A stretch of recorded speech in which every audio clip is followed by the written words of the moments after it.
오늘의 하이라이트 뉴스를 전해드립니다. 8월 12일 수요일 오늘의 뉴스 이수연입니다.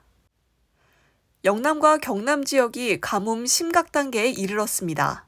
경상북도 청도의 운문댐은 저수율이 24.7%로 지난해의 63%에 비해 반 이상 떨어졌습니다.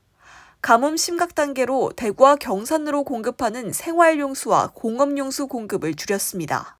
경남도 18개 시군의 저수율이 33%로 평년의 절반에 불과하고 밀양과 거제, 함양은 농업용수의 가뭄 심각 단계입니다. 농업용수 부족으로 2,121헥타르에 달하는 곳에 농작물이 피해를 봤습니다. 소방청은 경남 가뭄 피해 저감을 위해 국가 소방동원령을 발령하고 전국 소방차 200대를 동원했습니다. 국가소방동원령은 지난해 강릉에 이어 2년 연속 발령됐습니다. 아동 성착취물 등 불법 음란물을 미끼로 도박 사이트를 운영해온 일당이 경찰에 붙잡혔습니다. 지난 2019년부터 최근까지 음란물 사이트 2곳과 도박 사이트 18곳을 운영한 혐의입니다. 아동 청소년 성착취물 등 이들 사이트에 올라온 불법 영상은 11만 건으로 국내 최대 규모인데다 음란물을 미끼로 회원들을 도박 사이트에 가입하도록 유도했습니다. 보안 전문가인 컴퓨터 공학 박사가 개발자로 가담해 수사기관 추적을 피해온 것으로 조사됐습니다. 경찰은 국제공조로 검거한 피의자 2명을 구속해 검찰에 송치했고 이들이 운영한 불법 사이트 10곳을 폐쇄했습니다.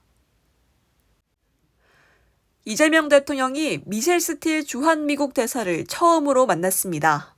한국계인 미셸 스틸 신임 주한 미국 대사가 자국 정부에서 받은 신임장을 이 대통령에게 전달하기 위해 청와대를 방문했습니다.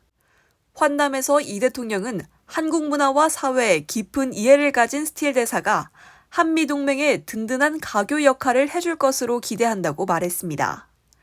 스틸 대사는 한국 정부 그리고 국민과 폭넓게 소통하며 상호 이해와 우호 협력 증진을 위해 노력하겠다고 화답했습니다. 이재명 정부 출범 후 신임장 제정식이 열린 것은 이번이 5번째입니다. 지난 7월 취업자 수가 2달 연속 증가했지만 청년 실업률은 5년 만에 최대폭으로 늘었습니다. 지난 7월 15세 이상 취업자 수는 2,913만 6천 명으로 지난해 같은 달보다 10만 8천 명 늘었습니다. 하지만 15세에서 29세 청년층 취업자는 19만 1,000명 줄어 45개월째 감소를 기록했고 고용률도 44.2%로 1.6%포인트 하락하며 27개월 연속 내림세입니다.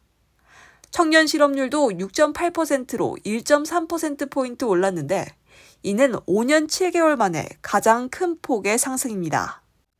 또 안정적 일자리로 꼽히는 상용 근로자의 상승폭도 1년 전에 4분의 1에도 못 미칩니다.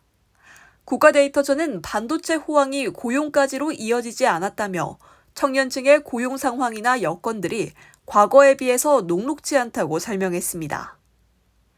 뉴스를 마칩니다. 고맙습니다.